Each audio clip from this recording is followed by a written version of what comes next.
এটা Newton's third ল করে। হ্যাঁ, নিউটনস থার্ড ল না, এটা। সরি সরি হ্যাঁ হ্যাঁ, সরি। না ঠিক আছে, নিউটনস থার্ড ল এটা হ্যাঁ অ্যাপ্লাই করা যায়। হ্যাঁ। হ্যাঁ। আর আর ফোর্সটা ডিপেন্ড করে দুইটা ইয়ার ডিস্টেন্স, মানে ফোর্স ডিপেন্ড করে, ডিস্টেন্স যত বেশি, ডিস্টেন্সের উপর। ফোর্স ডিপেন্ড করে ডিস্টেন্সের উপর, right. So basically electrostatic force of attraction হচ্ছে, ইলেকট্রোস্ট্যাটিক ফোর্স এটা হচ্ছে দুইটা চার্জ অবজেক্টের উপরে থাকে বা দুইটা চার্জড বডির মধ্যে থাকে। এখানে এক্সাম্পল হিসেবে হচ্ছে দুইটাকে পজিটিভ চার্জ দেওয়া হয়েছে, তাহলে দুইটা পজিটিভ, তাহলে ওরা রিপেল করবে একটা একটাকে। সো এইটা এই পাশে পিছন দিকে ফোর্স পাইতেছে, এটা এই দিকে ফোর্সটা পাইতেছে। এখন দুইটাই পজিটিভ, বাট এটা হইতে পারে যে দুইটা পজিটিভ চার্জের যে ম্যাগনিচিউড, চার্জের ম্যাগনিচিউডটা ডিফারেন্ট, সেম নাও হইতে পারে। ঠিক আছে? যেমন চার্জ তো কুলাম্বে থাকে, সো এটা হয়তো 5 কুলাম, এটা ধরো 1 কুলাম। ব্যাপারটা কি বুঝছো?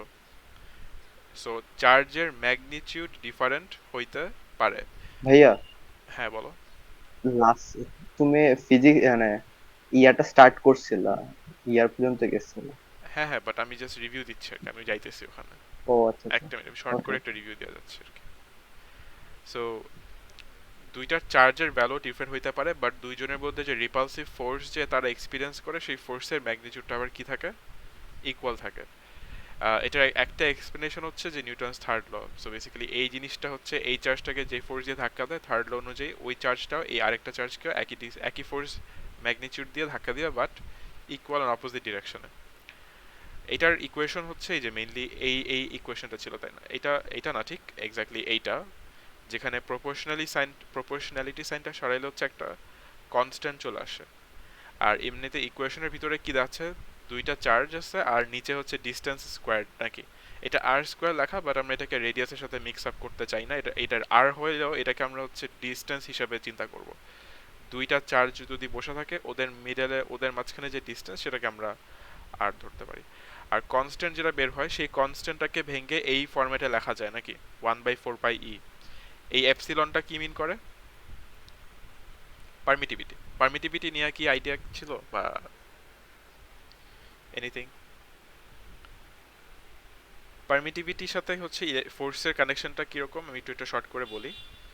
সো একটু চিন্তা করো, দেখলেই আসলে বোঝা যাবে। তোমরা যদি একটু অবজার্ভ করো এই ইকুয়েশনটাতে, একটু চিন্তা করো, হ্যাঁ, নিচে বটমে যে ইকুয়েশন দেখা যাচ্ছে কে এর ইকুয়েশন, ওখানে পারমিটিভিটি বাড়ায় দিলাম, ঠিক আছে? পারমিটিভিটি বাড়ায় দিলে তোমার কনস্ট্যান্টের ভ্যালু কি হয় বা কি হবে, কমবে। কমার কথা কি? হ্যাঁ, হ্যালো, এটা দেখা যাচ্ছে আই গেস, পারমিটিভিটি বাড়লে কে এর হ্যাঁ ভ্যালু হ্যাঁ। কমার কথা। কে এর ভ্যালু যদি কমে, কনস্ট্যান্টটা তো আমরা এই ইকুয়েশনে বসাচ্ছিলাম বা ইউজ করতেছিলাম, তাহলে কনস্ট্যান্ট কমলে তোমার ফোর্সের ম্যাগনিটিউডটা কি হবে, কম থাকবে নাকি? তার মানে যেই জায়গাটাতে পারমিটিভিটি বেশি, সেখানে ইলেকট্রোস্ট্যাটিক ফোর্সের ম্যাগনিটিউডটা কি, কম নাকি, বলা যায় এটা? হ্যাঁ ভাইয়া।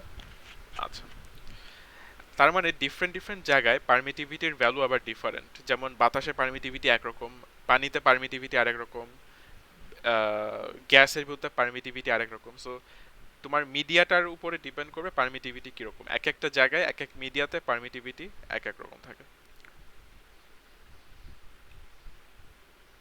পারমিটিভিটির ইউনিটটা আমরা এখানে দেখছিলাম কিভাবে ডিরাইভ করতে হয়, সেটা হয়তো এই যে এখানে সামারাইজ করা হচ্ছে, আমি ডিটেলস আর যাচ্ছি না যেহেতু এটা অলরেডি আগে বলছি।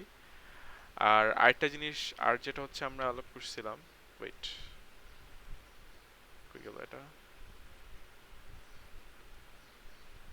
এই যে এখানে দাঁড়াদাঁড়ি করা আছে, এখানে আমরা আর যেটা নিয়ে আলাপ করছিলাম সেটা হচ্ছে, আমাদের এই যে এখান থেকে কন্টিনিউ করার কথা ছিল। সো আমাদের আজকে হচ্ছে, মানে নেক্সট এর পর থেকে আমাদের হচ্ছে ইলেকট্রিক ফিল্ড নিয়ে আলাপ করার কথা। সো আমাদেরকে ইলেকট্রিক ফিল্ডটাকে ইমাজিন করতে হইলে আমরা একটা জিনিস ইউজ করব, সেটা হচ্ছে গ্র্যাভিটি। গ্র্যাভিটেশনাল ফিল্ড তো আমরা বুঝি নাকি? গ্র্যাভিটেশনাল ফিল্ড কাকে বলবে, বলবা, বা কাকে বলে? মানে অ্যাট্রাকশন যখন একটা বড় একটা ফোর্স, একটা যখন একটা বড় অবজেক্ট আর ছোট অবজেক্ট হ্যাঁ, বাট সেটা গ্র্যাভিটেশনাল ফোর্স, দুইটা দুইটা অবজেক্টের উপরে, দুইটা অবজেক্টের মাঝে গ্র্যাভিটেশনাল ফোর্স থাকে। বাট গ্র্যাভিটেশনাল ফিল্ডটা কি মিন করে, বা ম্যাগনেটিক ফিল্ড কি মিন মিন করে? ম্যাগনেটিক ফিল্ড, গ্র্যাভিটেশনাল ফিল্ড যেটাই বলো, এই ফিল্ড ওয়ার্ডটা কি মিন করে? জাস্ট একটা জায়গা, একটা স্পেসিফিক জায়গার কথা মিন করে নাকি? ওই জায়গায় কি আছে, ওই জায়গাটায় তোমার যদি হচ্ছে তুমি থাকো, তুমি এদের গ্র্যাভিটি এক্সপিরিয়েন্স করবা, নাইলে ম্যাগনেটিক ফোর্স এক্সপিরিয়েন্স করবা, না হলে in this case electrostatic force experience করতে পারবা। ঠিক আছে? এখন ইলেকট্রিক ফিল্ড কার থাকে? দেখো, গ্র্যাভিটি কার? গ্র্যাভিটি কিন্তু সবারই আছে। ইউনিভার্সে সবকিছু যা যা আছে সবকিছুরই একটা গ্র্যাভিটেশনাল ফিল্ড আছে। সিমিলারলি ইলেকট্রিক ফিল্ড সবারই আছে। সবার বলতে যে জিনিসটা চার্জ ওইটার। যদি কোনো কিছু একটা চার্জড থাকে, সেটা পজিটিভলি চার্জ হোক আর নেগেটিভলি চার্জ হোক, তাহলে অটোমেটিক্যালি সেটার কি আছে? একটা ইলেকট্রিক ফিল্ড আছে সেটার আশেপাশে। এখন ইলেকট্রিক ফিল্ড, ধরো এটা একটা পজিটিভ চার্জ এবং এটার আশেপাশে একটা ইলেকট্রিক ফিল্ড আছে, এবং আশেপাশে আমরা যদি কিছু পজিটিভ চার্জেসগুলো বসাই, পজিটিভ চার্জেসগুলো কোথায় যাবে, কোন দিকে মুভ করবে, এটা গেস করা যায়? এটাকে প্রেডিক্ট করা যাবে? হ্যাঁ ভাই, অপোজিট ডিরেকশনে। উল্টা দিকে দৌড় দিবে, রাইট? কাজ ওরা তো রিপেল করবে সেম চার্জ দেখে। সিমিলারলি আমরা যদি মাঝখানে একটা নেগেটিভ চার্জ রাখি, নেগেটিভ চার্জটা কি করবে? আশেপাশে যদি কোনো প্লাস চার্জ রাখা হইতো, সেই প্লাস চার্জগুলোকে কি করতো, বা প্লাস চার্জগুলো এখন কোন দিকে যাইতো? প্লাস চার্জগুলো হ্যাঁ, টুয়ার্ডস আসতো। টুয়ার্ডস। এইটার ভিত্তিতে আমরা হচ্ছে ইলেকট্রিক ফিল্ডকে ডিরেকশন বুঝাই।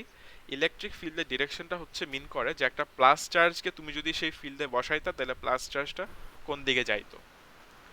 সো তোমাকে যদি কখনো ইলেকট্রিক ফিল্ডের ডিরেকশনটাকে জিজ্ঞাসা করে বা এই ডিরেকশন বের করতে বলে, অটোমেটিকলি তুমি ইমাজিন করবা যে ওই জায়গাটায় আমি যদি একটা প্লাস চার্জ নিয়ে বসাই, তাহলে প্লাস চার্জটা কি করবে, কোন দিকে যাবে।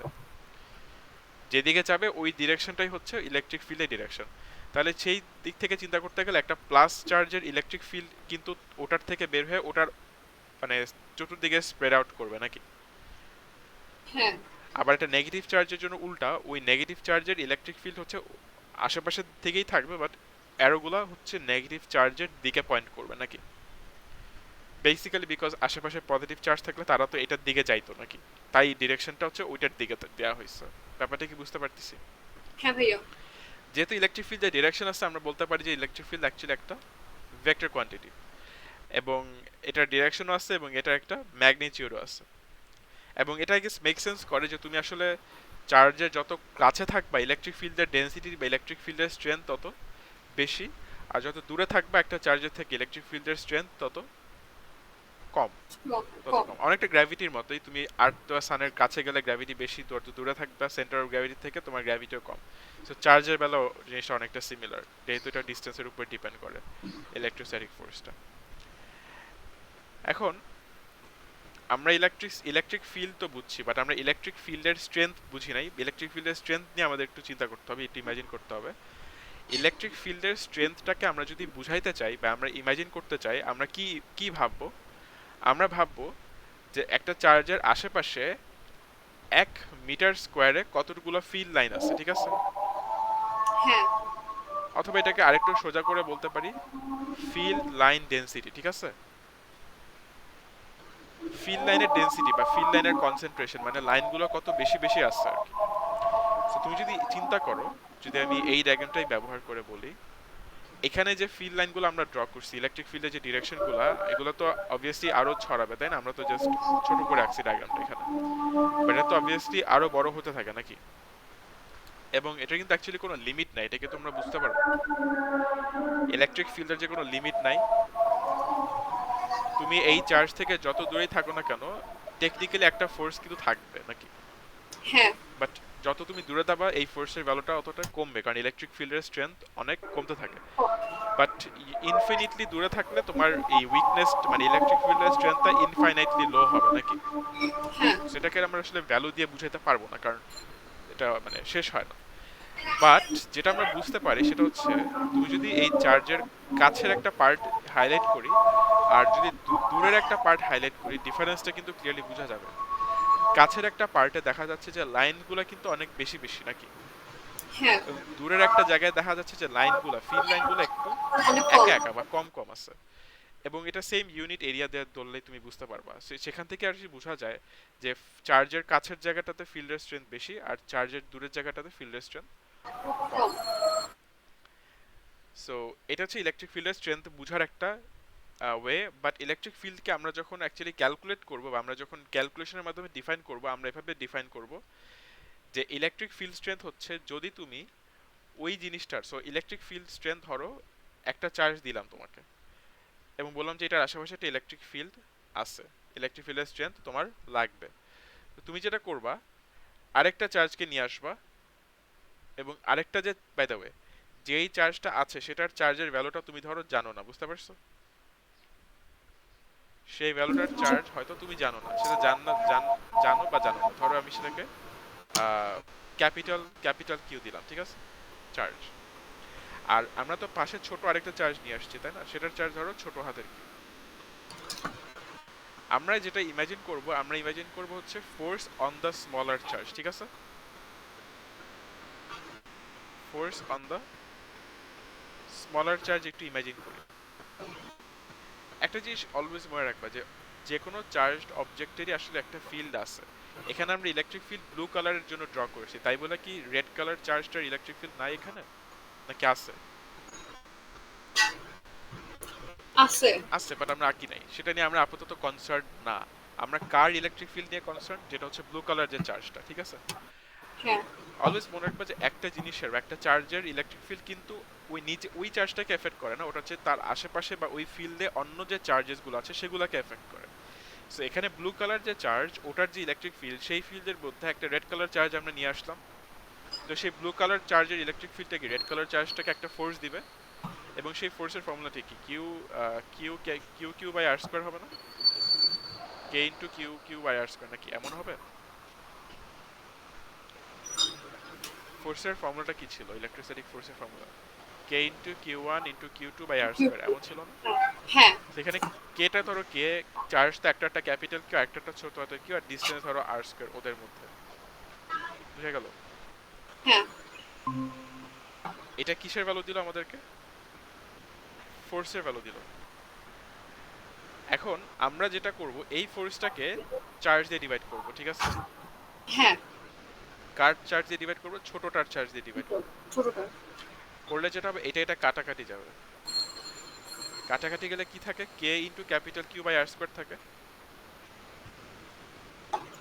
নাকি? সো বেসিক্যালি ভাইয়া এটা বলতে গেলে আমরা যে ব্লু কালার যে চার্জটা, সেই ব্লু কালার চার্জটার ইলেকট্রিক ফিল্ড স্ট্রেংথটা বের করে ফেলছি। হ্যাঁ। কিভাবে বের করছি? বের করছি এইভাবে যে এই ইলেকট্রিক ফিল্ড আরেকটা চার্জের উপর একটা কি করে, ফোর্স ফোর্স। অ্যাপ্লাই করে, বাট সেটা এক ইউনিট চার্জে কতটুকু ফোর্স অ্যাপ্লাই করতে পারে সেটা ইউজ করে আমরা এটা বের করতে পারছি, যেহেতু আমি ফোর্স বাই চার্জ করলাম।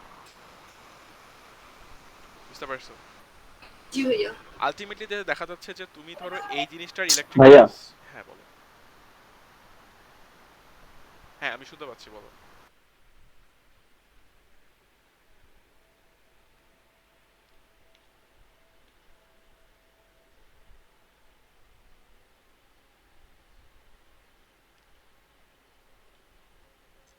হ্যালো, শোনা যাচ্ছে আমাকে?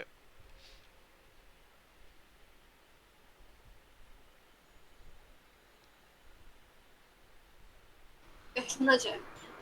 আমি কন্টিনিউ করবো? কন্টিনিউ করো। সো আলটিমেটলি যেটা দেখা গেল যে আমি যখন এই জিনিসটার চার্জের, এই চার্জটার ইলেকট্রিক ফিল্ড স্ট্রেংথ বের করতে যাচ্ছি, আমি যে k into q by r square করতেছি, সেখানে আমি কিন্তু ওর চার্জের ভ্যালুটাই বসাতে হচ্ছে, নাকি অন্য যে চার্জ সেই চার্জটার ভ্যালু কি বসাতে হচ্ছে নাকি বসাতে হচ্ছে না? ও, নাভিতে একটু টেক্সট করছে যে ওর একটু প্রবলেম হচ্ছে, মেবি ও শুনতে পাচ্ছে না, আই থিঙ্ক।